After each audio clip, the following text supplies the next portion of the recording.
A doutrina social da Igreja, a fundamentação, os fundamentos bíblicos no Antigo Testamento, com o rico e o pobre. No modo anterior, dizia-se que a doutrina social da Igreja tem duas fontes, que é a lei natural e a revelação divina. Essa reassume os preceitos da lei natural e os ilumina com nova claridade.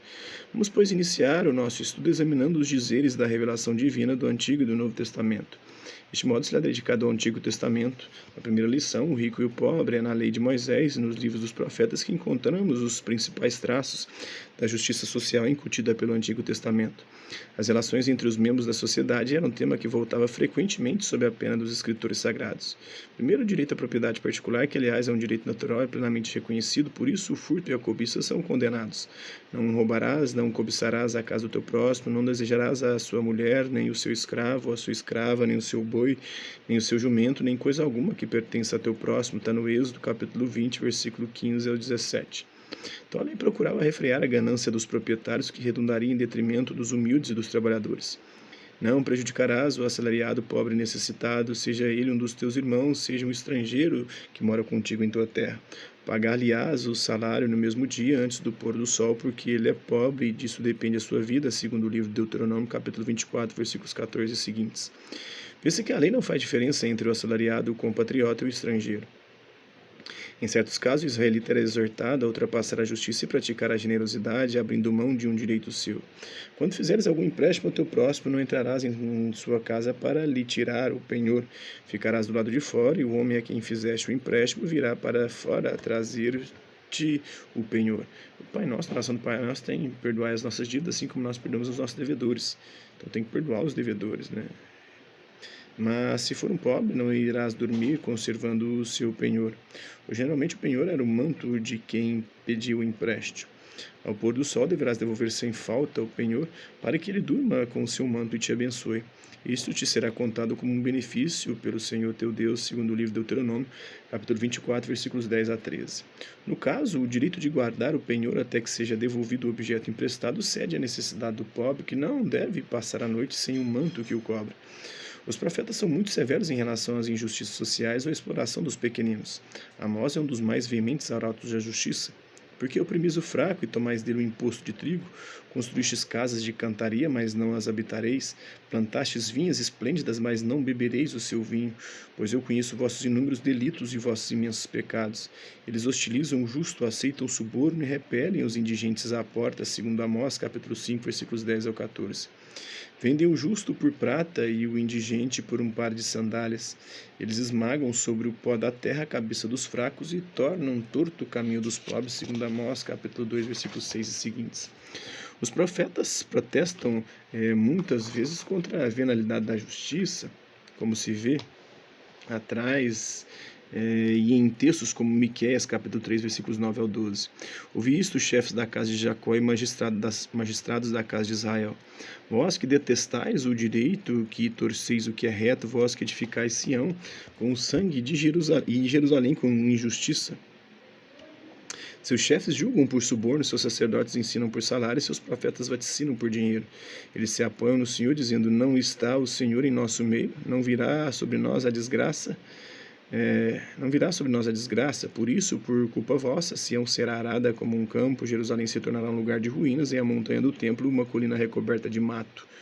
Correm por acaso cavalos sobre a rocha, ou ara-se o mar com bois? Vós, porém, transformastes o direito em veneno e o fruto da justiça em absinto, segundo Amós, capítulo 6, versículo 12. O estrangeiro, o órfão e a viúva são os tipos das pessoas desamparadas na sociedade. Por isto, a lei lhes dedica especial consideração. Não violarás o direito do estrangeiro e do órfão, nem tomarás como penhor a veste da viúva. Lembra-te de que foste escravo na terra do Egito, e o Senhor teu Deus de lá te libertou. É por isso que eu te ordeno agir deste modo, segundo Deuteronômio, capítulo 24, versículo 17 seguintes. Eu fiz um vídeo agora sobre Manuel Levinas e tem muito disso aqui na ética dele, né, na metafísica dele, porque a filosofia primeira para ele é a ética. É por isso que eu te ordeno agir desse modo, né? Você tem que pensar no outro, principalmente os excluídos, os marginalizados, aqueles mais frágeis da sociedade. E lembrando sempre da libertação da escravidão outrora no Egito e a libertação da morte com Jesus Cristo.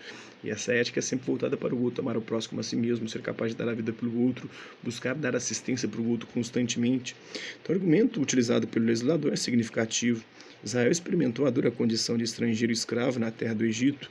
Não a queira, portanto, infligir ao estrangeiro que mora na terra de Israel, como diz ainda mais claramente o texto de Êxodo, capítulo 23, versículo 9. Não oprimirás o estrangeiro. Conheceis a vida de estrangeiro, porque fostes estrangeiros no Egito. De novo são recomendados os 3 tipos de desamparados ao respeito e à compaixão do israelita. Não afligirás o estrangeiro não oprimido, pois vós mesmos fostes estrangeiros no país do Egito. Não afligireis nem a viúva nem o órfão. Se os afligires e eles clamarem a mim, escutarei o seu clamor, minha ira se acenderá e vos farei perecer pela espada, vossas mulheres ficarão viúvas e vossos filhos órfãos. Segundo Êxodo, capítulo 22, versículos 20 ao 22. A cada 3 anos tomarás o dízimo da tua colheita no 3º ano e o colocarás em tuas portas. Virá então o levita, pois ele não tem parte nem herança contigo, o estrangeiro, o órfão e a viúva que vivem nas tuas cidades, e eles comerão e se saciarão.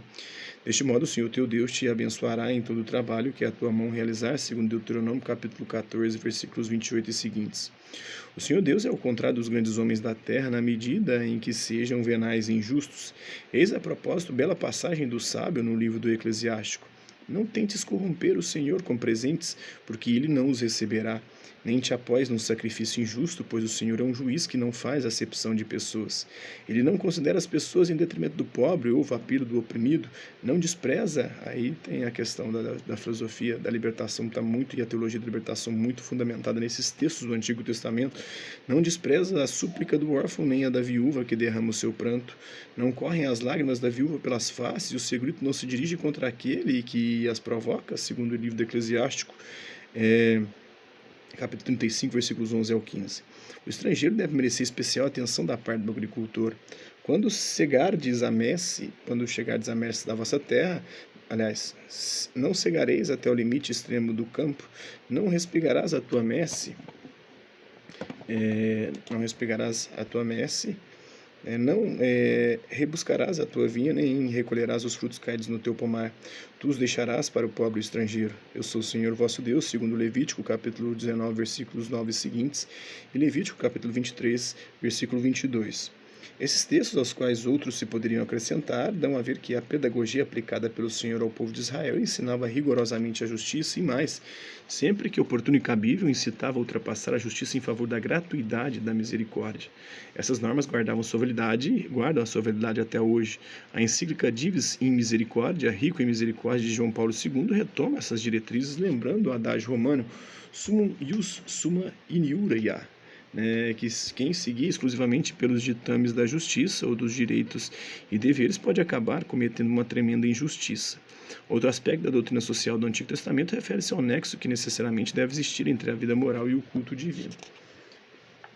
Então, esse é um trecho da doutrina associada à igreja, os fundamentos bíblicos no Antigo Testamento. Espero que vocês tenham gostado do vídeo. Quem curtiu, dá um like. Quem não curtiu, dá um dislike. Quem se interessar pelo conteúdo do canal, se inscrever, ativar o sininho e aguardar os próximos vídeos, as próximas notificações. Hasta la vista, babies, e até a próxima.